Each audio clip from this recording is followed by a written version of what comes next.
तू हंस, तू मुस्कुरा, तू रोना कम कर दे, तू जिंदा है जिंदगी की नाक में दम कर दे।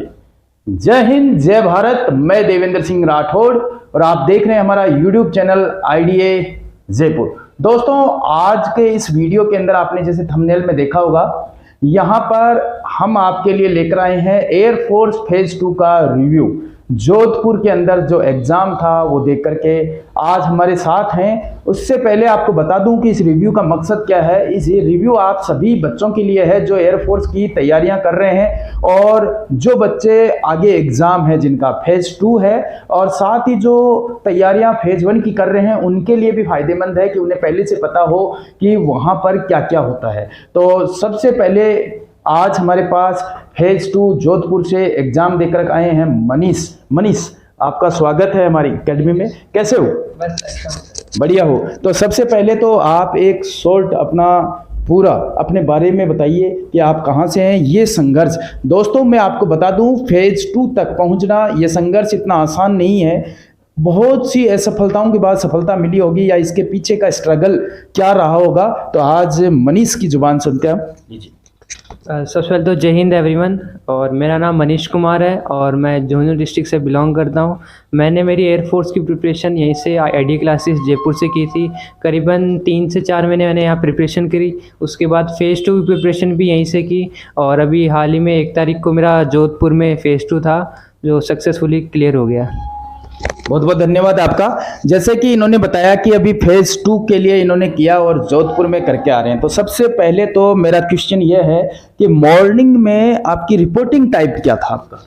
सुबह 5 बजे का रिपोर्टिंग टाइम था, लेकिन हम लगभग सारे बच्चे 4:30 तक वहाँ पहुँच गए थे सर। ओके, जब आप रिपोर्टिंग टाइम था उस वक्त आपके डॉक्यूमेंटेशन होंगे, क्या क्या डॉक्यूमेंट चेक कर रहे थे? गेट में सबसे पहले फेज 2 का एडमिट कार्ड और आधार कार्ड ये वेरीफाई कर रहे थे कि भाई बंदा जेन्युइन है या कोई दूसरा कोई देने आ रहा है, तो वैसे वेरीफिकेशन कर रहे थे गेट में। क्या डॉक्यूमेंट में भी किसी बंदे को निकाला था?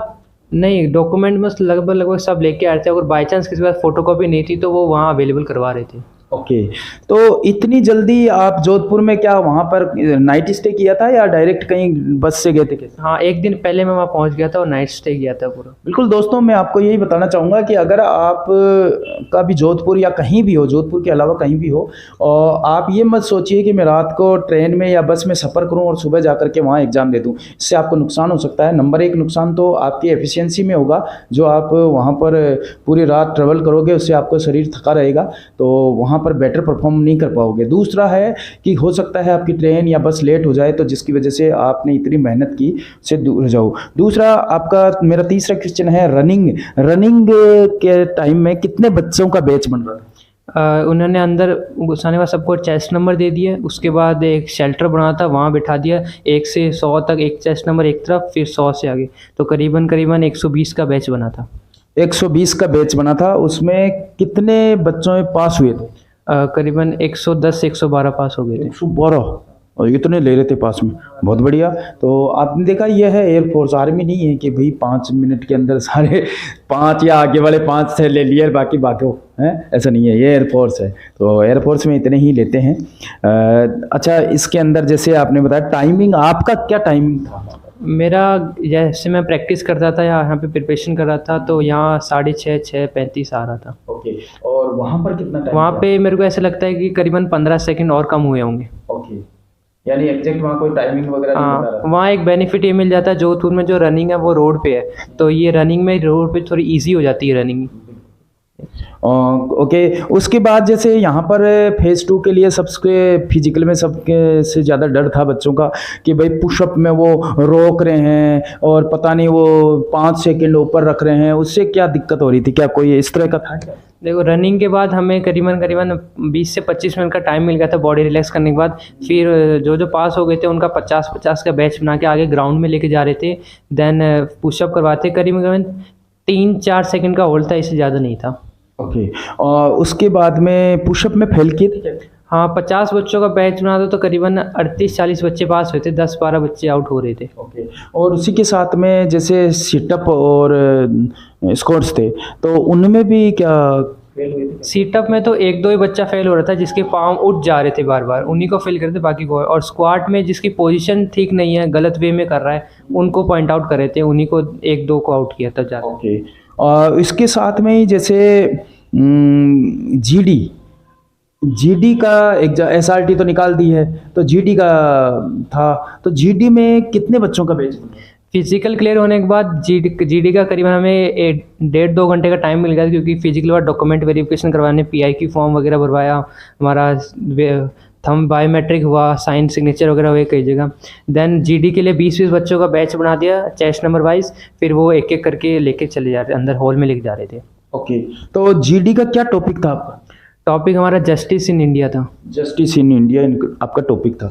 अच्छा, उसके अंदर जैसे कि बाई नेम या चेस्ट नंबर से किसी को बोल रहे थे क्या कि हाँ यस आप बोलिए, या एक बार टॉपिक बता दिया यार भाई चलो जिसको बोलना है बोलो, किस तरह से बोला? वहाँ पे जो इंस्ट्रक्टर थे कमांडिंग ऑफिसर, वो पहले ही इन्फॉर्म कर दिए भाई आपको क्या करना है। इंस्ट्रक्शंस बता दिए थे? हाँ, पहले ही इन्फॉर्म कर दिया था भाई आपको 1 मिनट का टाइम मिलेगा, उसमें 20 to 30 सेकंड आप अपना इंट्रोडक्शन दीजिए, शॉर्ट इंट्रोडक्शन, उसके बाद आप टॉपिक के बारे में बोलिए। जिसमें हमें 2 रफ शीट दे दी थी, जिसमें एक रफ शीट में जो वहाँ नरेट कर रहे थे टॉपिक के बारे में सर, वो हमें कीवर्ड्स लिखने थे। उसके बाद उन्होंने करीबन 10 मिनट का टाइम दिया था वो फेयर में नोट डाउन करने के लिए, उसके बाद जीडी स्टार्ट हुआ था। ओके, तो जैसे आपने अभी बताया है कि भाई वहाँ पर जीडी के लिए पहले से इंस्ट्रक्शंस दे दिए गए थे। अच्छा, जो जीडी का बेस था उसमें से ऐसे कुछ बच्चे थे क्या जो कि कुछ बोले ही नहीं? हाँ, 3-4 बच्चे थे जिनसे बोला ही नहीं? नहीं, मतलब वो बिना प्रिपरेशन के आए थे? हाँ, इंट्रोडक्शन में भी वो डर रहे थे, हचकला रहे थे, जैसे उन्होंने रुक रुक के बोल रहे थे। तो बिल्कुल बिल्कुल बिल्कुल बच्चों, मैं आपसे यही कहना चाहूँगा कि प्रैक्टिस ज़रूरी है। आप कई बार यहाँ सोचते हो कि क्या है हम वहीं बोल लेंगे, लेकिन वहाँ नहीं बोल पाओगे। आप जो प्रैक्टिस में कर रहे हो वही ऐसा होता है। आपने प्रैक्टिस बहुत अच्छी की थी। हाँ, प्रैक्टिस से ही हमारा जो डर है, कॉन्फिडेंस वही बढ़ेगा, बाकी हेजिटेशन वगैरह यहीं पहले ही दूर करके जानी पड़ेगी। और एक बच्चे को कितनी बार बोलने को कह रहे थे? हाँ, जैसे इंट्रोडक्शन और टॉपिक का इंट्रोडक्शन करने के बाद जो उन्होंने कहा अभी आप जीडी स्टार्ट कर सकते हो, फिर उन्होंने पूछा कि इनिशिएट कौन करेगा, तो 4-5 बच्चों ने हाथ उठाया, फिर एक बच्चे ने इनिशिएट किया। उसके बाद 3-4 बच्चों को बोलने के बाद फिश मार्केट बन गया था, तो कोई बोलने नहीं दे रहा था आपस में, फिर उन्होंने रुका दिया, फिर वो उन्होंने इंस्ट्रक्ट किया कि आप फिश मार्केट में बनाए, अच्छे से डिस्कशन कीजिए। ओके, तो आपका कौन से नंबर पे आपने बोलना शुरू किया? मैं 3रे नंबर पे था सर, लेफ्ट साइड से। ओके, तो आपने कितनी बार बोला? डिस्कशन में मैंने 3 बार बोला था सर। 3 बार। ओके, उसके बाद आपको कैसा लगा? जीडी हार्ड था या इजी था? जीडी नॉर्मल था, इतना इजी भी नहीं कह सकते और टफ भी नहीं कह, इवन इजी था, क्योंकि 20 में से 16 बच्चों को रिकमेंड कर दिया था, 4 ही आउट हुए थे जिन्होंने पार्टिसिपेट भी नहीं किया था। जब जीडी खत्म होने के बाद उन्होंने उनको मौका भी दिया था भाई आप कुछ बोलना चाहते हो, तो भी वो नहीं बोल पाए, तो इस वजह से वो आउट हुए, बाकी तो सब रिकमेंड हुए थे। ओके, और आप जैसे वहाँ पर गए थे कितनी बजे? आपने जैसे बताया 4:30 बजे एंट्री कर ली थी आपने, और 5 बजे, और वापस बाहर कब आया? वापस रात को 9 बज गए थे सर। रात को 9 बजे, तो इतनी देर में खाने पीने का क्या रहा? वहाँ सर कैंटीन, हाँ वहाँ कैंटीन थी, जो फौज के अंदर कैंटीन होती है ना सिविलियन की, वो थी।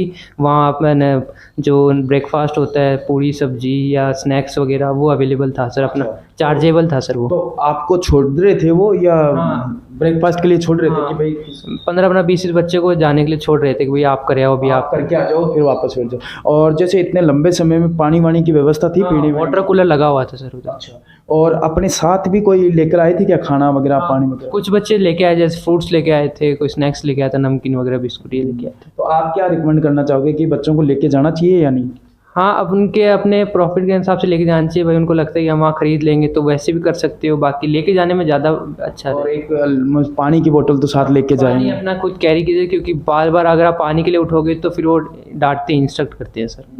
तो ओवरऑल कैसा रहा आपका? ओवरऑल रिव्यू अच्छा था, वो सपोर्टिव नेचर था, सारे बोले थे कि सपोर्ट कर रहे थे वहाँ। यानी अगर कोई घबरा रहा था तो क्या उसे सांत्वना दे रहे थे, उसे और मौका दे रहे थे ऐसा? हाँ, मोटिवेट कर रहे थे। अगर कोई किसी का आई फ्लू भी हो रहा था, आई फ्लू चल रहा था, तो उनको मोटिवेट कर रहे थे कि भाई अगर आप अभी नहीं दौड़ना चाहते, आप अच्छा फील नहीं कर रहे, तो नेक्स्ट वैकेंसी के लिए ट्राई कीजिए, ऐसे मोटिवेट कर रहे थे।